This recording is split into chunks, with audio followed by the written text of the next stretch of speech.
you're just a pretty face. Just to be whoever you are is no disgrace. Don't be scared if you don't fit in. Look who's in the reject bin. It's the Raggy Dolls. Raggy Dolls. Raggy Dolls. Raggy Dolls. Dolls like you and me. Raggy Dolls. Raggy Dolls. Raggy Dolls. Raggy Dolls. Made him perfectly. So if you got a bump on your nose or lumps on your toes, do not despair. Be like the Raggy Dolls and say I just don't care. 'Cause Raggy Dolls, Raggy Dolls. Raggy Dolls, Raggy are Dolls. happy just to be Raggy Dolls, Raggy Dolls, dolls like you and me. It was a warm, bright, sunny day without a cloud in the sky, and Mr. and Mrs. Grimes were on honeymoon, sunning themselves on a luxury cruise. Little did they know, the Raggy Dolls had come too. Isn't it exciting? Said Princess. I wonder where we're going. Land ho! Called back to front. The Raggy Dolls looked and saw a big, steep mountain towering up out of the sea. I wonder where that is, said Dotty. Maybe it's Africa, stammered Hi-Fi. It certainly feels warm enough. Why don't you tune your earphones to the ship's radio, suggested Lucy. It might tell us where we are. Good thinking, said Dotty. But there was no need. At that very moment, an announcement came over the ship's loudspeakers. Attention all passengers and crew. This is the first officer speaking. We shall soon be docking at Gibraltar, our first port of call on this Starline Mediterranean cruise. Passengers who wish to go ashore are reminded to take their passports and that we shall re-embark at 1800 hours. Thank you for your cooperation. Have a very pleasant day. Of course, said Dotty. That big mountain must be the Rock of Gibraltar. And we're going to the Mediterranean, said Lucy. What's the Mediterranean? Demanded Sad Sack. It's a sea, said Back to Front. You know, the Mediterranean Sea. Sad Sack shook his head. But what does Mediterranean mean? Dotty tried to explain. It comes from the Roman words, medi, meaning in the middle, and terra, meaning land. It literally means in the middle of the land. But Sad Sack was still puzzled. How can you have a sea in the middle of the land? Back to Front laughed. In the old days, when they named it, they believed the whole world was flat and that all the land surrounded one big sea. Sad Sack looked out to sea and frowned. How can anyone think the world was flat? Anyone can see it's quite hilly. Just look at that big rock for a start. Oh, never mind, sighed Lucy. Let's just think of a way to get ashore. As soon as the big cruise ship docked, the Raggy Dolls quickly slid down one of the enormous ropes that held the ship securely to the quayside. The dockyard was so busy, nobody noticed them as they climbed into the back of a funny little three-wheeled truck loaded with watermelons. Soon they were on their way out of the docks and up into the town. Up and up splattered the little truck through the winding hilly streets. Where are we going? Said Lucy. It looks like the only way is up, chuckled Back to Front. Sure enough, the little truck kept going up and up until it reached a small car park area near the top of the rock. Look, hissed Dotty. Monkeys. Oh, yes, said Princess. Aren't they adorable? There were monkeys all over the place, living wild, doing the sort of things that monkeys do, and being photographed by sightseers and tourists, including Mr. and Mrs. Grimes. The Raggy Dolls heard the driver getting out. Quick, said Dotty, we'd better hop off. While Mr. and Mrs. Grimes and the other tourists were busy videoing the monkeys, the Raggy Dolls jumped off the truck and hid behind a cactus. Mrs. Grimes suddenly noticed the little truck and the driver slicing up watermelons to sell to the tourists. Look, Ozzy, watermelons. Oh, I'd love a slice. I'm really thirsty. Good idea, said Mr. Grimes. I'd no idea it'd be so hot up here.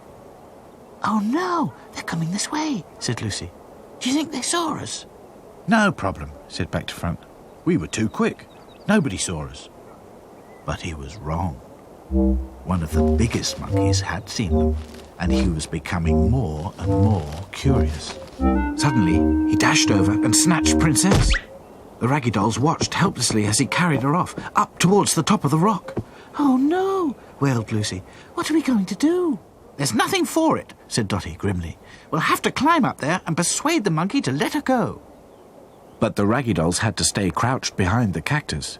With so many people about, taking photographs and buying watermelon, they would certainly be noticed if they made a move. Meanwhile, the big monkey had carried Princess right to the very top of the rock. "Oh, please let me go," she wailed. "I'm only a little doll. You can't eat me. I wouldn't taste very nice." ¿Qué? said the monkey, surprised to hear a talking doll. ¿Puede usted hablar más despacio? "I beg your pardon," said Princess. Could you speak more slowly? said the monkey. At long last, the tourists started to drift away, and the driver had sold all his watermelons. "Come on," said Dotty. "We'd better start climbing." And watch out for monkeys, added Hi-Fi. But now that the tourists had gone, so had most of the monkeys. The Raggy Dolls climbed and climbed until at last they could see the big monkey and Princess right at the very top. Why did he have to take her up so high? Puffed Sad Sack. "This is taking ages," agreed Back to Front. "If we don't get a move on, we'll miss the boat." "Gosh," said Dotty, "I hadn't thought of that." The Raggy Dolls carried on climbing, and as they got nearer, they could see that Princess was talking to the monkey. "They're just having a chat," protested Sad Sack. "She doesn't seem to be in much danger," agreed Dotty. When at last, hot and exhausted, the Raggy Dolls reached the very top, Princess looked up and saw them. "Oh, there you are," she said casually. She turned to the monkey. "These are my, amigos." Buenos tardes, said the monkey. "That means good evening," said Princess, rather pleased with herself. "Well, really," said Dotty crossly. "We thought you were in danger, and we climbed all the way up here to rescue you, and all you've been doing is learning Spanish." ¿Qué? said the monkey. "Not only that," said Back to Front, "we might miss the boat if we don't hurry back." Don't look now, stammered Hi-Fi. But I think we have.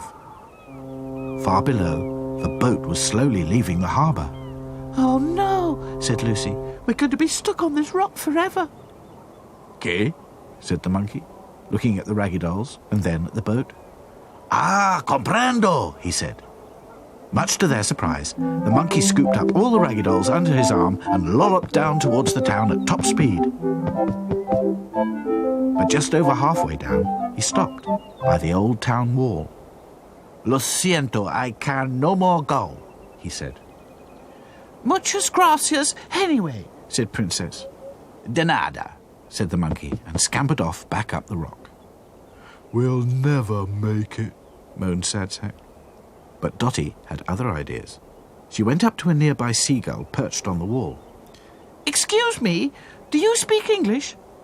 I am English, said the seagull. "What do you want?" "Oh," said Dotty, taken aback.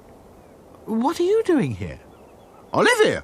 Used to follow the Royal Navy everywhere, but I ended up here one day, liked it, stayed, end of story. What's your problem? Dotty explained how they had missed the boat. Oh, leave it to me, said the bird. Oi, Miguel, Juan.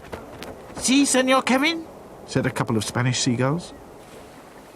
In no time at all, the Raggy Dolls were back on board the cruise ship, flown there by Kevin and his friends. The Raggy Dolls couldn't thank them enough. "It's all right," said Kevin. "Any time. Adios." "Via con Dios," said Juan and Miguel. When the seagulls had flown away, the Raggy Dolls returned to their lifeboat. "What a day," said Princess. "I'm completely worn out. Aren't you?" There was no reply. All the others were fast asleep. Raggy dolls, dolls like you and me. Raggy dolls, made imperfectly. So if you're not at ease with your knobbly knees and your fingers are all funds, stand on your two left feet and join our Raggy Doll chums. 'Cause Raggy dolls are happy just to be Raggy dolls.